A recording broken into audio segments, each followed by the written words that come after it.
Right, you lot are really intense. Anybody ever tell you that? We've got a Jazz head, we've got a Pickles head, and we've got a Fatness head. Am I safe to sit down yet, puppies? Oh, Aria. I can take our big purple duck. Because why wouldn't puppies want a big purple duck?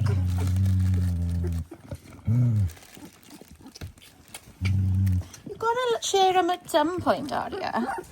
Normally, mothers share their puppies by this point, don't they? Hi. You're all right.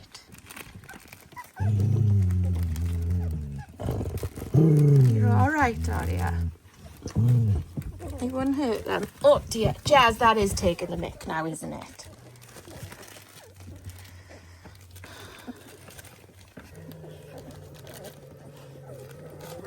Boys have got chews in crates because Jude's just got to the point where it's not safe to be around boys.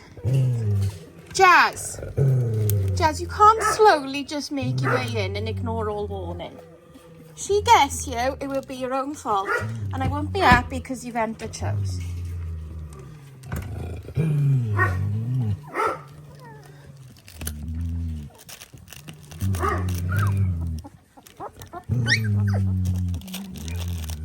This is the first litter the Pickles has taken an interest in.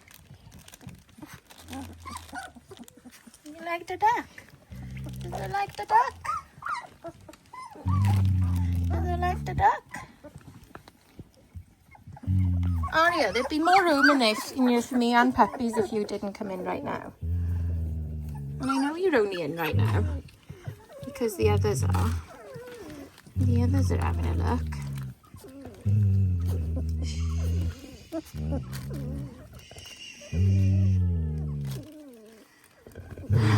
Oh, Aria, I don't want a video of you grumbling, right? They won't hurt because I won't let them.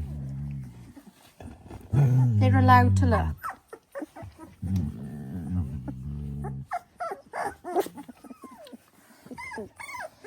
Purple and orange. That's the yellow.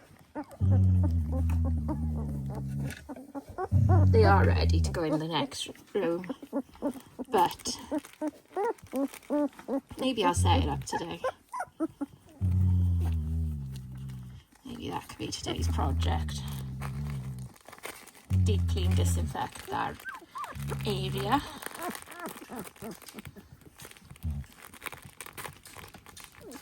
And start setting up the bars with the pen. Yeah.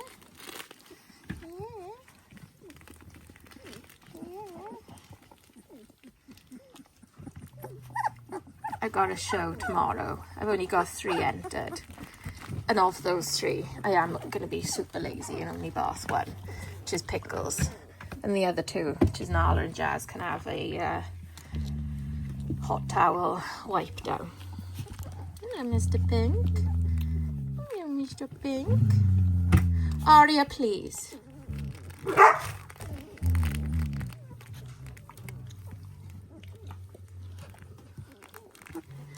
Sorry, I wasn't looking where I was filming. Finnick, shut up!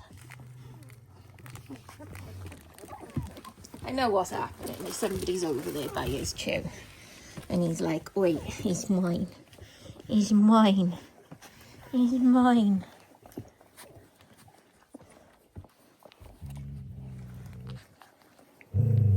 You won't find anything to eat or feed on me, girlie. Little spots on her ears. You can nuzzle all you want. You ain't gonna find what you want. Is that it now? You're dead. You're dead. What are you doing up there? What are you doing? Oh, you're gonna fall down the corner. He says, I already have. I already have. Aria, shut up.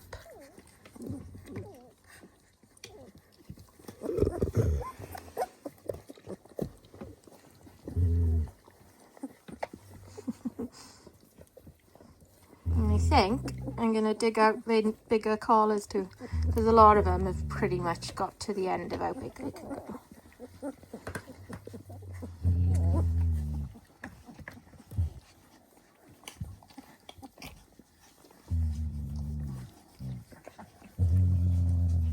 Jazz, will you stop? Jazz. When his private area is on my foot, you can stop stimulating. Jazz! Sorry, just make sure I got that thing here. Right, Aria, you done? You done? You're alright, I promise.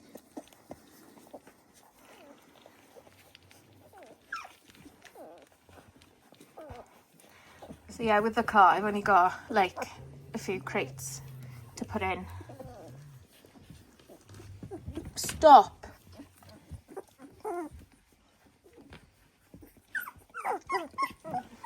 On your deck. Like in the deck. Oh, you're starting to play? You are. Look at that, playing. I say, you get your brother. Oh, your brother's getting you. Girls. Pickle, stop. Everyone else is along here. Mr. Green. Mr. Pink. We've got Judith. There's Mr. Blue. Yellow's there.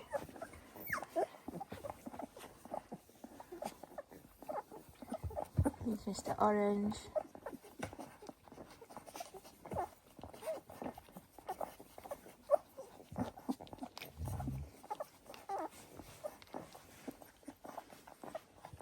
So you're alright, Aria.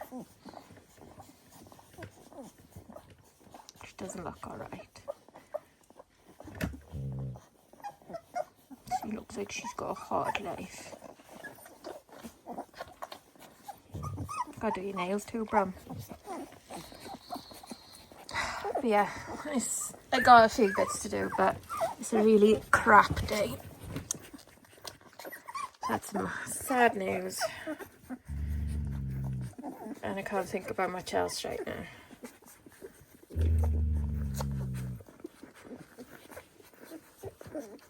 So it's quite nice to sit with puppies. But yeah, anyway, going to the what have I learnt since starting to breed dogs, or by breeding dogs, or whatever way the question was made.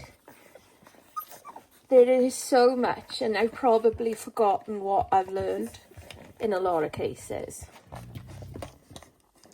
But what I do as well is I watch other breeders of Dalmatians, other breeders of other dogs, and see what they do, see how they do things. I read books. I subscribed to RV Dog when Aria was a baby, and I would literally sit in here with Nala and her puppies with my laptop just like there on the arm of the sofa and watch RV Dog videos, which went through like day by day, week by week, what to do with puppies, what they do with puppies and stuff, and why. I've also got Puppy Culture, which is like probably the most famous one of, you know, how to raise puppies in a different, and it's not such a different way, just in to make sure you're making them as social as possible, as experienced as possible, as confident as possible in the time you've got them. And then, yeah, I listen to podcasts, I read things, I watch things, I watch what other breeders do. And I just do what I can, what I think works. Like some people's setup, oh my God, it's incredible to die for. But they've come at it like from a different stage in life and have been able to invest heavily in facilities. in a way that I quite simply can't. But that doesn't mean, you need like a 50-60 grand annex setup, probably more, to be able to raise confident puppies, well socialized puppies, happy puppies. But would those facilities be amazing? Jazz, that is a puppy toy. Jazz, you were bad.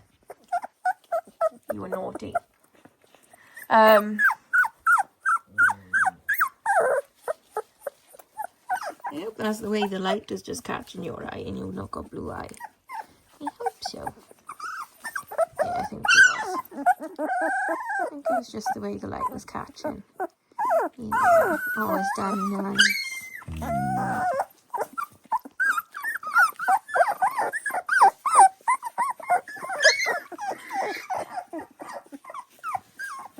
Jazz?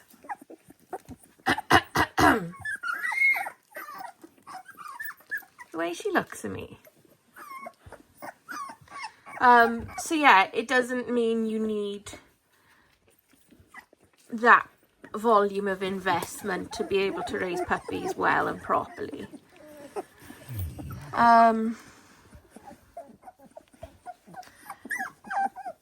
Learning that you can't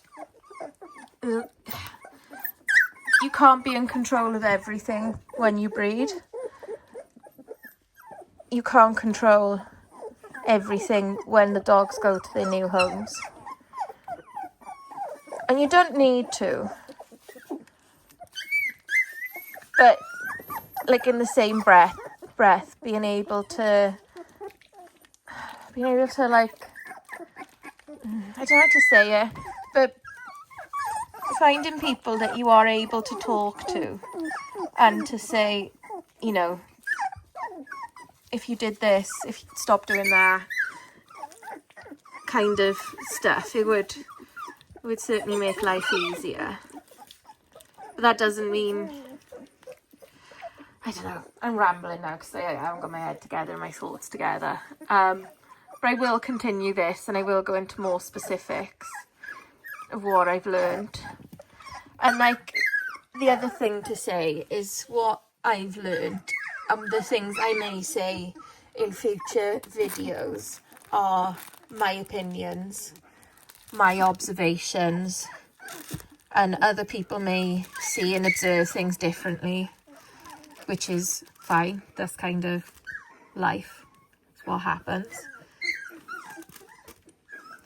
But yeah, just to say they're my opinions and my opinions alone. For example, feeding. I've definitely seen or noticed a pattern that raw feeding creates many failed pregnancies and many small pregnancies. Now, that doesn't mean that there's no such thing as a normal sized pregnancy with a raw fed bitch, but it does make it a lot less likely. And the way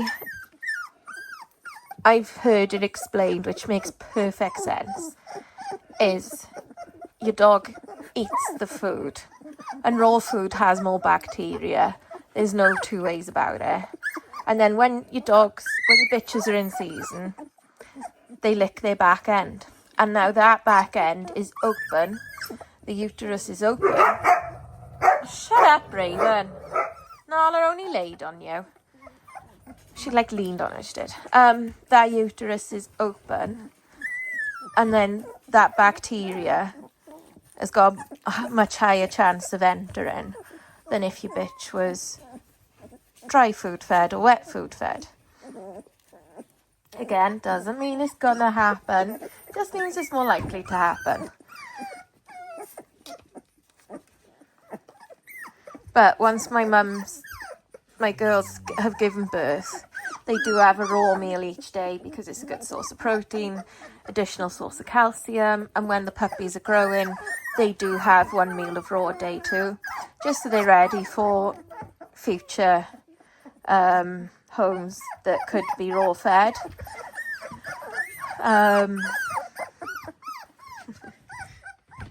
It's nice to light blue. I'll give your mama a kiss.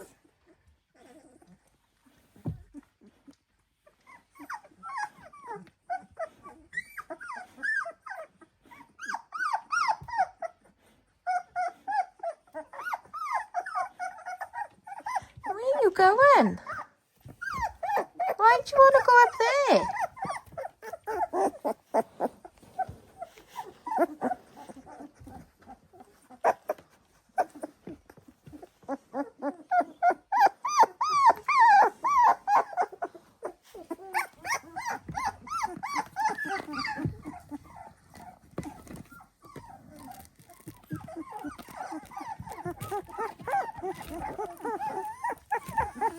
Yeah, I think I might start at least getting stuff into the house from where I'm storing it, ready to make the pens up.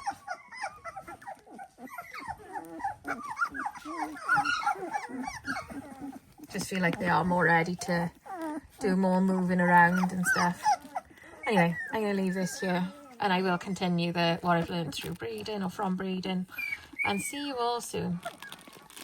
Bye.